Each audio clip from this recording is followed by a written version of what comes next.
Hey, what's going on? This is Instructor Mike. Let's go on ahead and talk about it. This is another unfortunate situation, this time out of the city of Chicago, where a young mother is said to have fought bravely to stop her attacker from trying to harm her. And this is an unfortunate situation, but it goes to show you again that an emergency order of protection is not enough. You have to take steps to do what you have to do to defend yourself. Now, I had a chance to watch this and I saw it over and over again, multiple times. And while it is a sad story, I do have questions.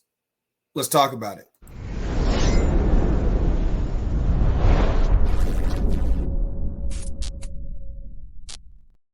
Again, this is used in accordance with Title 17, United States Code Section 107, in that we are using this content for teaching because it's important that you understand about domestic violence.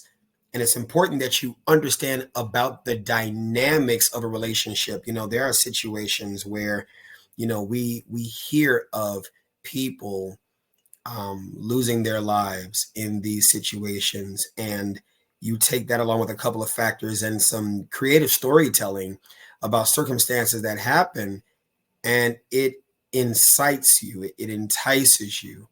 And sometimes you could be blind to some other things in the story. And I watched this so many times as an instructor, as a criminal justice lecturer, as a anger management specialist and trauma informed coach, and a variety for science analyst, a person who just deals with trying to help people find solutions. An Adlerian, a person who subscribes to the theories of Adlerian psychology, finding solutions, teleology. I can't escape from looking at the details, listening to the details. So without further delay, let's go on ahead and dive right into this story from CBS 2 Chicago. Here we go.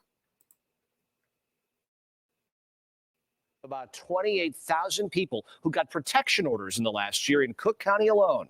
For months, our team poured through hundreds of pages of records uncovering how Maria took all of the right steps, but was still left to protect herself until she was murdered. CBS 2 is always investigating. Here is Marissa Perlman. The theme of it all, Maria never gave up. The story you're about to see is frankly devastating and can be difficult to watch. But Maria's family wants you to see what happened, hoping her legacy will be one of change to keep domestic violence victims alive.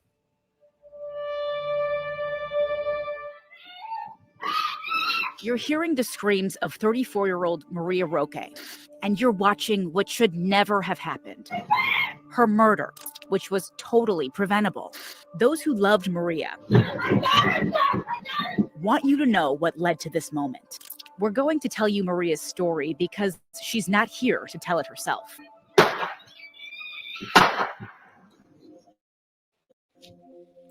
Now, sound off in the comments with you hearing the screams and the music and the shots being fired. Sound off in the comments. What are your thoughts automatically right now? What are your thoughts automatically right now?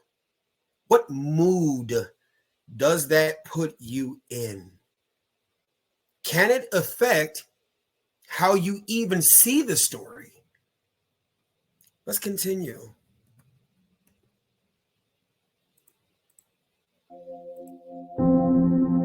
Maria Roque was full of life and full of love for her son and daughter. But behind this smile, Maria was dealing with danger, an ex-boyfriend, Kenneth Brown. And worse, she couldn't get police to stop. So now we know of him to be the ex-boyfriend. So write this down. We have Maria, we have her son, we have her daughter, and we have him, the ex-boyfriend. Let's go. Stop him.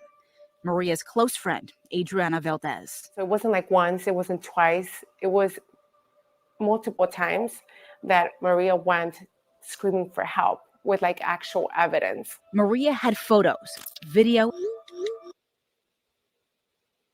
and threatening text messages. Our investigation found she filed one police report. Maria had photos, video, and now I have to stop here because we got to look at this. You full of expletive. You want to send me to jail because I see you think it's a game. Think about when people are typing in all caps. I want to see the rest of the text messages because there's always a context within the dynamic of an argument between two people that's not already out there. See, as an instructor, criminal justice professor, I can't escape, and a former detective, I can't escape asking to want to see the full picture of what occurred here. So insofar as we know, we've got Maria, you've got the daughter, you've got a son, and you've got this man, ex-boyfriend, and you've got some text messages right here. Let's continue. Threatening text messages. Our investigation found she filed one police report after another, over and over again. All of these in just 6 weeks. And with each... The one says the offense of violating of an order of protection. Okay, that is important to denote. The offense of violating the order of and protection. over again. All of these in just 6 weeks. And with each one, we found a troubling pattern of police in action. Police don't do much. They just say it's what it is. Andres Roque saw Maria, his twin, struggle to get help from police. Why we? So now here we go. Let's count it up. We've got Maria. We've got the daughter. We've got the son. We've got the ex-boyfriend. We've got some allegedly harassing text messages. We've got the friend. We've got the brother. Okay, we got the brother. Twin. Let's continue. They have police for that if they not protecting what they're supposed to do. Maria filed this first report on Halloween 2023, saying she was thrown to the ground and pinned down with a foot on her chest. November 8th, her car tire gets slashed. November 11th and 12th, repeated harassing calls and texts. November 13th, a rock thrown through her front window. What did police do? They just closed one case and suspended all the rest, meaning the cases were kept open but were not being investigated. And I always told her, like, don't let anyone, hurt you. She started to open up more and tell me things. He had his own run-in with Brown. She started to open up more and tell me things. Sound off in the comments. What causes people not to talk to family members? I'm just asking questions. Let's continue. And shared these pictures of an injury and broken glasses. Andres filed this police report, but no action was taken. She was like, Now here we go. The ex-boyfriend had a run-in with the brother. Ex-boyfriend had a run-in with the brother. He filed a report. Nothing occurred. Let's continue. I need to get out from here. I need to let him go. I deserve better. And I told you do. And then on Maria's birthday, November 24th, Maria told police she believed this was Brown setting her car on fire and then calmly walking away. For Maria, this was more than just a car. It was a memory, one she made with Andres years before. Twins buying twin cars. Documents show police had this video, but they ended up suspending this case too. She definitely knew that, this man was definitely capable of a lot more than just damage to the material things. Maria files 3 more police reports, November 28th, 30th, and December 8th, for harassing calls, 32 in one day, and more harassing texts. Her complaints filed with the 15th District, 2 suspended, November 28th, 30th, and December 8th, for harassing calls, 32 in one day, and more. All right. Here are the text messages. I'm getting frustrated. You full of expletive. Do what you got to do. We only see his messages. We don't see anything she said. Let's continue. Harassing texts. Her complaints filed with the 15th district, 2 suspended, 1 just stayed open. In all of these complaints, there's something missing. Indeed. Not a single mention of police ever even questioning Brown. Not once. No contact, no arrests. Here's why that's important. When we look at what failed, Maria had an emergency order of protection. Adriana, another domestic violence survivor, made sure to take Maria to get one. I know how scary it can be. Let's go ahead and do it so you don't feel alone. Together, they came here to domestic violence court. This is the order of protection that Maria got. This was supposed to give her a chance to have her abuser arrested after every violation. But there was a problem. First, it wasn't served. Then it wasn't enforced. This process is complicated. The Cook County Sheriff's Department had to serve Brown. That's what it's called. They had to actually give Brown court papers. Now, as of right now, sound off in the comments. What do we know Brown as? What do we know his title to be? He is, insofar as you know, the ex-boyfriend who called multiple times, sent multiple messages. We only see his messages. We don't see hers. No shame, no judgment. We're just talking about the facts or these things that they say they have evidence for as they have presented them. Let's continue. In person. Only then could he be arrested for any protection order violations. The sheriff's office said they tried to serve him twice with no luck. This is a crime that's just taken less seriously. Yeah, I was going to look at that. We showed Benna Crawford, managing director at Legal Aid Chicago, all of Maria's complaints. The nonprofit represents hundreds of domestic violence survivors every year. Maria's case and so many cases like it demonstrate all of the different points where there was an opportunity to do that intervention, and that opportunity was missed.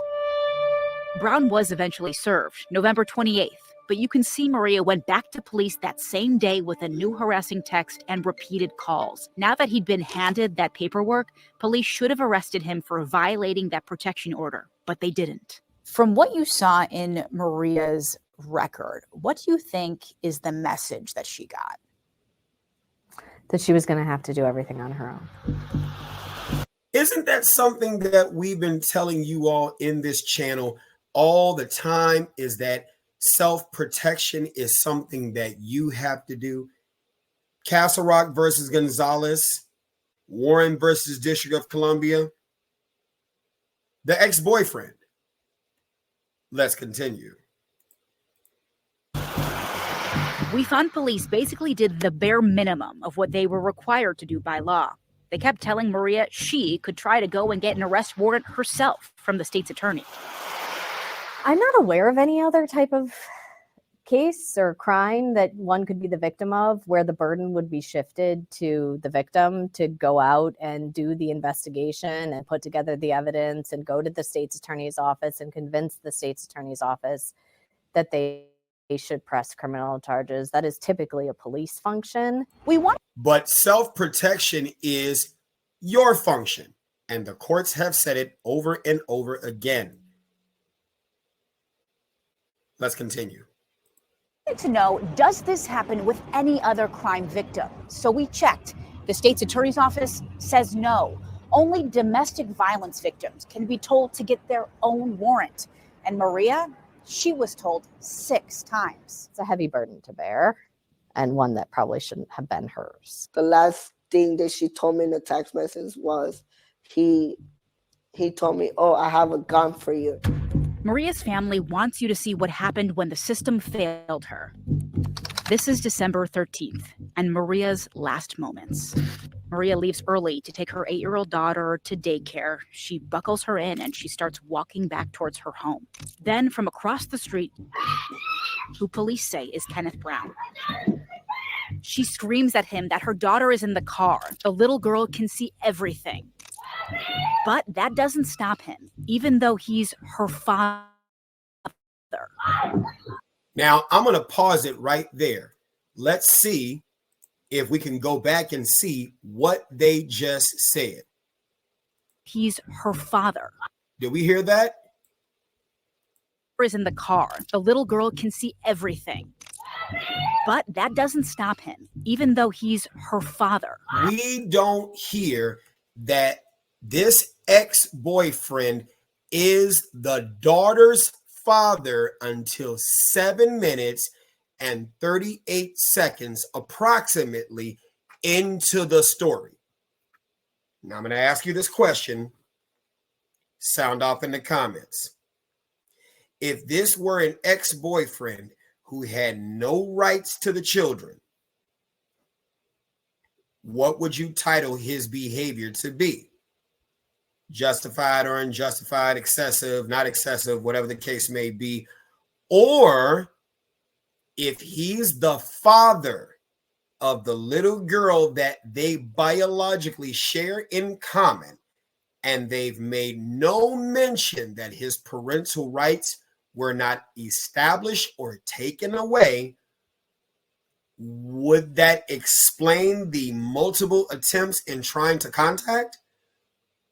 What? Just sound off in the comments. I'm just curious why CBS 2 News chose to only list him as the ex-boyfriend until the moment where he did the action of taking the mom's life.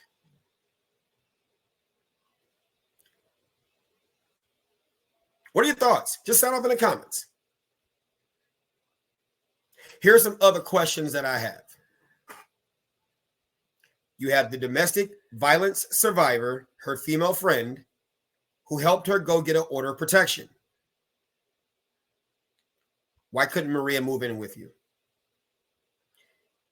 You had the brother who called and talked to her and whatever the case may be. Why couldn't she and the children move in with you? What was stopping her, or was there anything stopping her from taking a concealed carry class to gain a firearm that, though while not the complete solution to change everything, is a method to stop him in his tracks? And does it make sense to have these kinds of problems with this man who we now find out to be the father of the child? So it kind of explains things that he knows your entire routine, because not only did you all date, but you have a child in common. Does this make you want to see the text messages to see what the exchange was? There's some buildup that led to this. We're not justifying the behavior. There is no justification for what you know happened. I really can't show it. I hope YouTube doesn't take this part of the video down. She loses her life.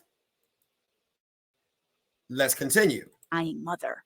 She saw that, how her dad killed her mom and how my nephew was doing CPR. Like, she's having nightmares. Something Maria's children should know, and you too. Maria never gave up. On December 12th, instead of going to police, this time she went straight to the Cook County State's Attorney's Office. She was hoping to get an arrest warrant, and here it is. Issued for Brown that very same day. Maria was finally so close to stopping him, but this help came too late. She was murdered just hours later. There needs to be a meaningful response early on to interrupt that before we get to the point where there is a homicide or there is a serious physical attack. But because of the Safety Act, who's to say he was going to be held in custody?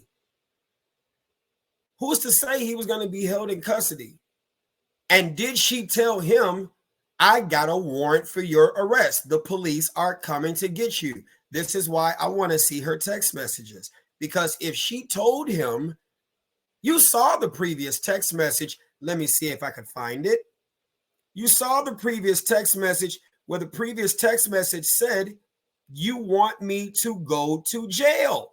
So it isn't as though they did not have conversations before where he alleged that she was trying to put him in jail. If you let him know that this is what you intend on doing, then he is likely going to believe that you are trying to put him in jail. And then is it the case that you told him that you were going to put him in jail? Obviously, you all see me scrubbing through trying to find that specific thing that was stated. Just go back and watch it. She actually says in the text, or he says in the text message, I think you're trying to put me in jail. And because of the dynamic we now know to be true, that he was the father of her child, I got questions. Was she trying to keep the child away? I got questions. I'm sorry. I've got questions. And I am not one of those persons that is to the point where I don't ask those types of questions. I am that type of person who asks questions. It's important to ask questions. I think it's important to ask questions. And some may say, well, you're victim blaming. Call it what you will. Call it what you will. Because it could be a situation where she's going to get you all that she wants. Here's another baby. She's gone tomorrow, boy. All that she wants. Here's another baby. Yeah. That's all I'm saying. We're not shaming, but what I'm saying is this: ask any psychologist or therapist worth their salt. There are people that just want a baby. You get men that will impregnate the female to try to keep the woman. You get women that will allow the impregnation or the insemination just to get the baby, knowing that she can create a circumstance where the man appears crazy and the man appears this, so that the man can be taken away by the government so that the woman can leave with the child and get what she wants. I'm not saying that's the case in this circumstance, but I'm saying, why did CBS 2 News not introduce him as the ex-boyfriend and the father of their little girl? Why was this omitted? You don't know about this until minute 739, where you've already heard the shots. You've already heard the screams. You know what happened. You know the story. You hear the stories of police alleged or actual incompetence, 6 times being ignored, and then she gets a warrant from the state's attorney's office, and boom, she's actually taken from this earth on the same day she gets the warrant, and he wasn't even taken into custody that day. So how did he come to learn of the warrant? That's too coincidental. What was the communication between them two? That's a dynamic that the public, I don't want to say we need to know, but I'd like to know. So sound off in the comments. What are your thoughts? What did you learn from this? See, sometimes domestic, alleged or actual domestic violence isn't all that we believe it to be. There's context to things. We're not justifying the behavior, but I want to know the circumstances. I want to know the circumstances. I'm not for or against Kenneth Brown. I'm not for or against her. I'm just asking questions. I watched this story so many times, and I'm just trying to make sure that I got everything right. Is she a 100% bona fide victim of a homicide? Yes. But there is a criminological theory called victim precipitation. And victim precipitation is defined as the actions that people take or do to make them likely candidates for actual crime. So sound off in the comments. What are your thoughts about this? Right? Cancel me if you want to, right? But they're still not going to change your outcomes. It's still not going to change the fact that people are going to fall prey to these types of things if we don't have these conversations. This information is used in accordance with Title 17 United States Code Section 107 U.S. Copyright Law. Fair use, criticism, teaching. This is Instructor Mike. You've been trained.